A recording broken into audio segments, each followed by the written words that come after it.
Ladies and gentlemen, what's up? It's your man Gamecock Chuck coming to you today on this Thursday afternoon, September 2nd, 2021. We're 2 days away from college football kicking off, 2 days away from a bunch of marquee matchups. My South Carolina Gamecocks will be taking on Eastern Illinois. Not really a big marquee matchup, but I'm excited to see them in action. Hey, before we get started, thank you to all my subscribers out there. Thank you for being loyal and checking out my content. If you haven't subscribed, I ask you subscribe to my channel, hit the notification bell, hit the like, the share, comment on these videos. Let me know what you think.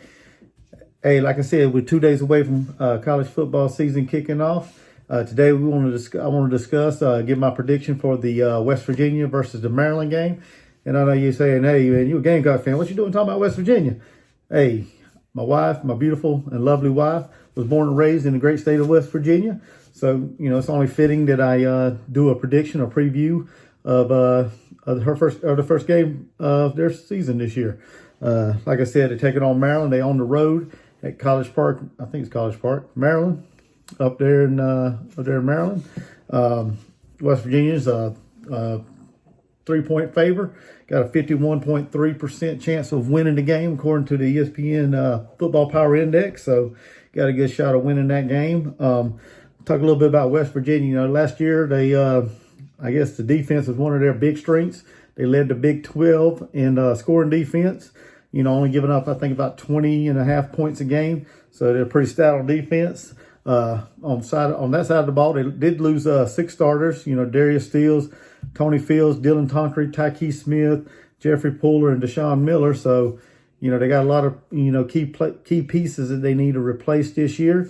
One of them that's going to step in and help fill the shoes and try to help build the offense is Darius's younger brother, Dante Steele.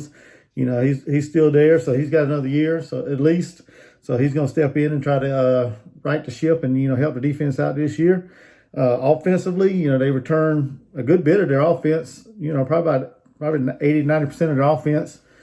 Offensive power, led by Jared Dagey at quarterback. He got 2,587 yards last year. He had 14 touchdowns and 4 interceptions.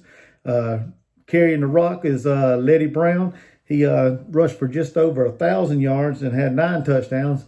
And they also returned 5 of their 6 wide receivers are coming back this year. So they're going to have pretty much all their offense back this year.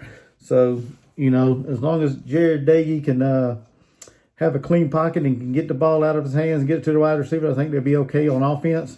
Defense might be a little question mark. We'll have to see how they start the season off and how they continue throughout the year. But I think they'll be all right as far as that. Neil Brown does a real good job recruiting.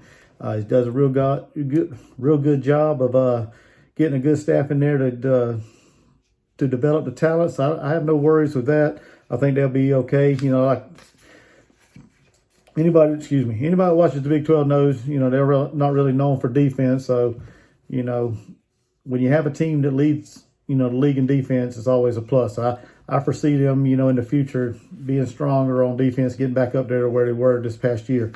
When you look at Maryland, or when I look at Maryland, they're a team offensively. They're young and inconsistent. They're led by Tua's younger brother, Talia Tagovailoa. He's a quarterback, like a dual threat quarterback. He was inconsistent a whole lot last year. He didn't perform as good as he would hope. He has some good wide receivers that can take the ball the distance. All you got to do is get it in their hands. You got some home run hitters, they say. The running back for him was Jake Funk, and he only rushed for like 516 yards and 3 touchdowns.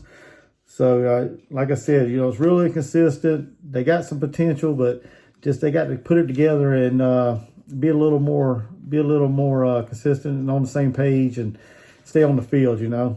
Defensively, they returned 10 starters from a defense that really wasn't that good. They gave up like 32 points a game last year. They were horrible against the run. Couldn't stop anybody.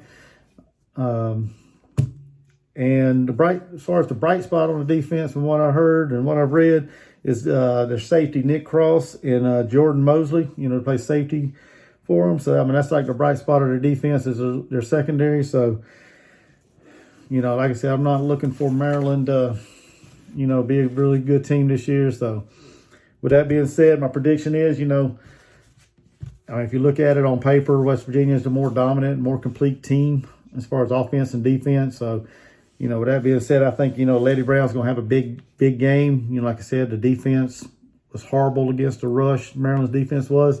So I think Lady Brown's going to have a big game. He's going to probably have probably about 200 yards, about 20 to 25 carries, and probably about 3 scores. I'm looking for him to have a big game. Jared Day, he's going to be able to get the ball down the field. I think he's, long as he don't have a lot of mistakes, a lot of turnovers, I think it shouldn't be a very competitive game. And I have West Virginia, West Virginia getting the win and being able to impose their will on the defense on Maryland. And they'll probably dominate both lines of scrimmage.